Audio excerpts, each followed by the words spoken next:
इसरो के पहले अंतरिक्ष मिशन का काउंटडाउन खत्म, आज शुरू होगी लॉन्चिंग। ओडिशा सरकार ने दिल्ली समेत 12 राज्यों में आने वालों के लिए 7 दिन का होम आइसोलेशन किया अनिवार्य। अखिलेश यादव को झटका, पूर्व राष्ट्रीय प्रवक्ता अनिल यादव का इस्तीफा, पत्नी पंखुड़ी पाठक पर एसपी नेताओं की टिप्पणी से थे आहत। खाद्य पदार्थों में मिलावट करने वालों पर मध्य प्रदेश सरकार सख्त, आजीवन कारावास के कानून को कैबिनेट की मंजूरी। महाराष्ट्र, केरल से यूपी आने वाले विमान यात्रियों का होगा कोरोना टेस्ट, आदेश जारी। फिर डराने लगा है कोरोना, असम में हवाई अड्डे और रेलवे स्टेशनों पर भी जांच रहेगी जारी। और टीम इंडिया को बड़ा झटका, इंग्लैंड के खिलाफ चौथे टेस्ट में नहीं खेलेंगे जसप्रीत बुमराह। प्राइवेट अस्पतालों में 250 रुपए में मिलेगी कोरोना वैक्सीन की एक डोज, सरकार जल्द कर सकती है ऐलान। यूपी के सीएम योगी आदित्यनाथ 28 फरवरी यानी आज एक दिन के वाराणसी दौरे पर जाएंगे। आज वो संचारी रोग अभियान की शुरुआत करेंगे। इसके बाद वो बीजेपी अध्यक्ष जेपी नड्डा के कार्यक्रम में शामिल होंगे। तमिलनाडु में बीजेपी कोर कमेटी के साथ अमित शाह आज 3 बजे बैठक करेंगे। बीजेपी के वरिष्ठ नेता एवं केंद्रीय गृह मंत्री अमित शाह का फिर से 2 और 3 मार्च का बंगाल का दौरा है। विधानसभा चुनाव की तारीख की घोषणा के बाद अमित शाह पहली बार 2 दिन के दौरे पर जा रहे हैं। राजस्थान के कोटा जिले के विधायक भरत सिंह ने लोकसभा स्पीकर ओम बिरला को पत्र लिखा है और तीनों कानूनों की विसंगतियां गिनाई है। किसानों ने कन्याकुमारी से कश्मीर तक साइकिल मार्च निकालने का ऐलान किया है। इस दौरान 20 राज्यों के लोगों को जागरूक किया जाएगा। बता दें 12 मार्च को साइकिल यात्रा की शुरुआत की जाएगी। केंद्रीय पेट्रोलियम मंत्री धर्मेंद्र प्रधान ने ठंड में गैस के दाम बढ़ने पर सफाई दी। उन्होंने कहा ये अंतर्राष्ट्रीय ट्रेंड है, ठंड में एलपीजी की डिमांड बढ़ ही जाती है। केंद्र सरकार ने अयोध्या में अंतर्राष्ट्रीय एयरपोर्ट के लिए यूपी सरकार के प्रस्ताव को मंजूरी दे दी है। योगी आदित्यनाथ ने कहा है कि अयोध्या जिला प्रशासन को 1000 करोड़ रुपए आवंटित किए गए हैं। मध्य प्रदेश में कक्षा 6वीं से छात्रों को व्यावसायिक शिक्षा दिए जाने की व्यवस्था की जा रही है। इसके साथ ही आत्मनिर्भर मध्य प्रदेश के लिए गुणवत्तापूर्ण शिक्षा पर भी जोर दिया जा रहा है। मध्य प्रदेश में एक दल बदल ने कांग्रेस के भीतर ही संग्राम के हालात बना दिए हैं। पार्टी के लोग ही हिंदू महासभा के पार्षद रहे बाबूलाल चौरसिया के कांग्रेस प्रवेश से नाराज हैं और अपनी बात खुलकर सोशल मीडिया पर कह रहे हैं। प्रधानमंत्री नरेंद्र मोदी ने कल भारत खिलौना मेला का उद्घाटन किया। बता दें भारत खिलौना मेला 2021 का आयोजन वर्चुअल तरीके से 27 फरवरी से 2 मार्च तक होगा। इस प्रदर्शनी में 30 राज्यों और केंद्र शासित प्रदेशों के 1000 से अधिक प्रदर्शक अपने उत्पाद दिखाएंगे। चुनाव तारीखों के ऐलान के बाद ही ममता बनर्जी चुनाव आयोग पर भड़क गई और कहा कि चुनाव आयोग ने बीजेपी के हिसाब से तारीखों का ऐलान किया। हालांकि अब वो अकेली नजर आ रही हैं, क्योंकि कांग्रेस ने भी चुनाव आयोग के फैसले का स्वागत किया। पश्चिम बंगाल कांग्रेस अध्यक्ष अधीर रंजन चौधरी ने कहा कि हमने चुनाव आयोग से गुहार लगाई थी कि बंगाल में चुनाव के दौरान सुरक्षा का इंतजाम ऐसा हो कि लोग बिना डरे चुनाव में भाग ले सके। महाराष्ट्र, केरल से यूपी में आने वाले विमान यात्रियों को कोरोना टेस्ट कराना होगा और आदेश जारी किया गया है। पंजाब के होशियारपुर से गाजीपुर बॉर्डर पहुंचे बाबा अजीब सिंह कृषि कानून के खिलाफ प्रदर्शन कर रहे किसानों का उपचार कर रहे हैं। खास बात यह है कि उनका ये इलाज पूरी तरह से देसी नुस्खों पर टिका हुआ है। कुछ बुजुर्ग किसान कानून के खिलाफ विरोध दर्ज कराने के लिए एक बॉर्डर से दूसरे बॉर्डर तक हाथों में मशाल लिए सड़कों पर उतर आए। वहीं बीते 7 दिनों में ये सभी 4 बॉर्डर पहुंचकर अपना विरोध दर्ज करा चुके हैं। कोरोना वायरस के मामलों एक बार फिर से वृद्धि को देखते हुए केंद्र सरकार ने अंतर्राष्ट्रीय उड़ानों पर लगे प्रतिबंध को 31 मार्च तक के लिए बढ़ा दिया है। ओडिशा सरकार ने दिल्ली समेत 12 राज्यों से आने वाले सभी लोगों के लिए 7 दिन का होम आइसोलेशन अनिवार्य कर दिया है।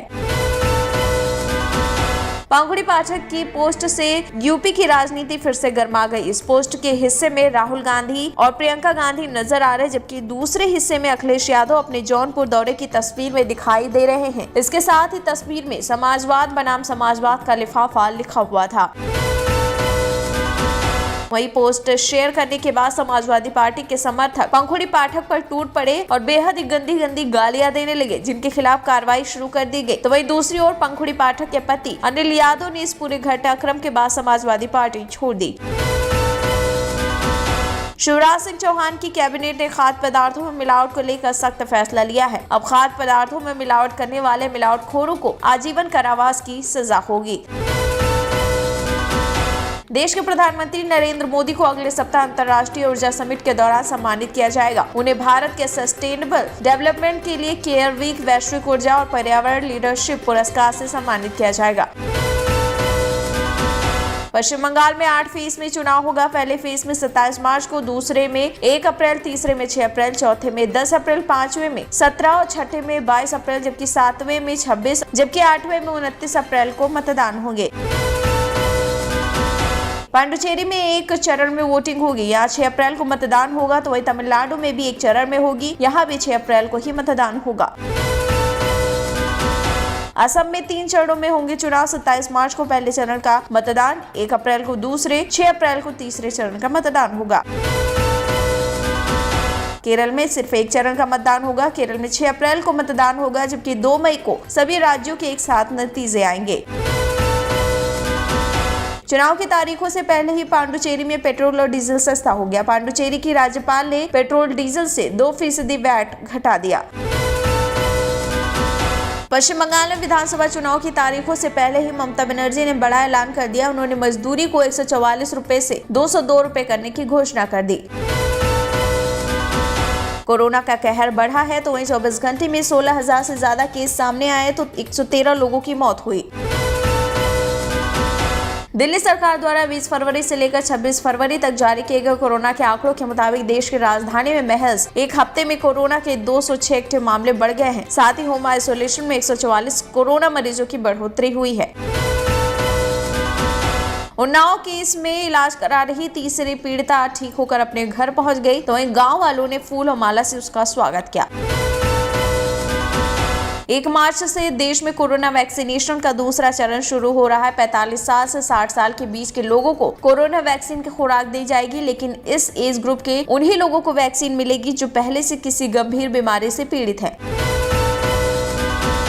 देश के सबसे अमीर उद्योगपति मुकेश अंबानी के निवास स्थान एंटीलिया के बाहर संदिग्ध कार मामले में मुंबई क्राइम ब्रांच को अहम सुराग मिले हैं। सीसीटीवी फुटेज में रात 3:05 पर सफेद इनोवा कार मोलुंडू टोल क्रॉस पर ठाणे शहर में एंट्री कर रही है। इसी कार में स्कॉर्पियो का ड्राइवर भी पीछे सीट पर बैठा हुआ है, जिसने खुद को छुपा कर रखा है।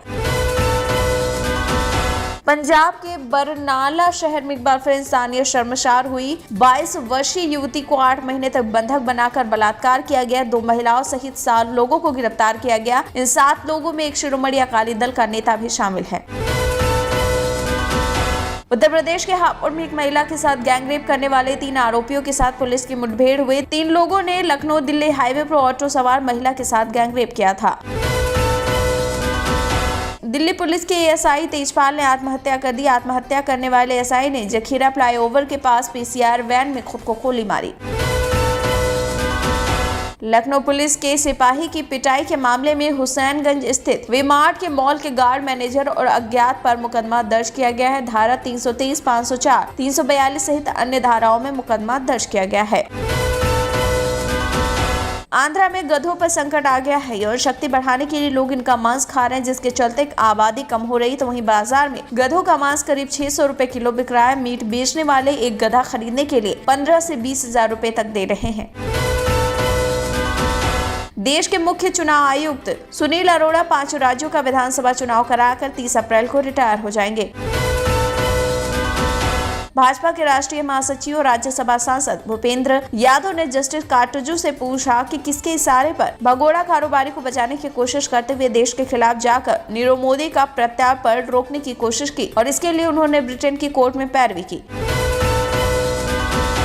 ईमेल केस में प्रत्यक्ष हो गई पूछताछ, जिस पर कंगना ने चुटकी लेते हुए ट्वीट किया और कहा कि दुनिया कहां से कहां पहुंच गई, लेकिन मेरा सिली एक्स वहीं उसी मोड़ पर जहां ये वक्त लौट कर नहीं जाने वाला।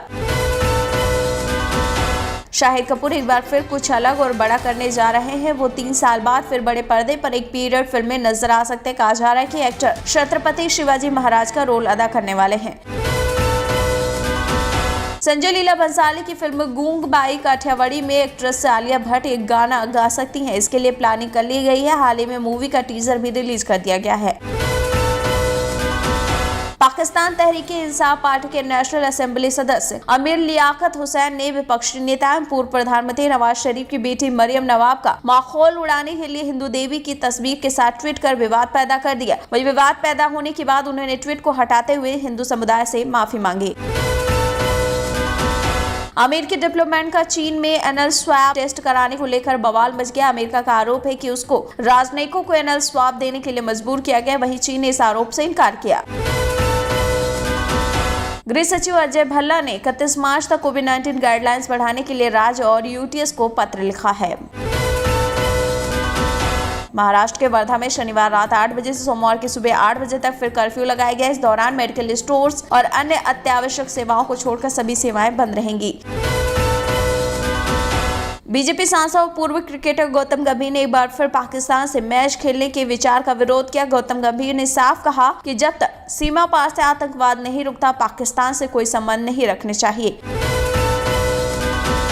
भारत और पाकिस्तान के बीच नियंत्रण रेखा और अन्य सेक्टरों में संघर्ष विराम को लेकर भारतीय सेना की प्रतिक्रिया आ गई है। भारतीय सेना ने समझौते को सकारात्मक कदम करार किया है। भारत ने कोरोना के खिलाफ जंग में एकजुटता दिखाते हुए दुनिया के विभिन्न देशों को अब तक कोरोना वैक्सीन के 361.91 लाख डोज मुहैया कराया है। वहीं WHO की तारीफ पर पीएम नरेंद्र मोदी ने महानिदेशक टेड्रोस अधनोम को थैंक यू कहा।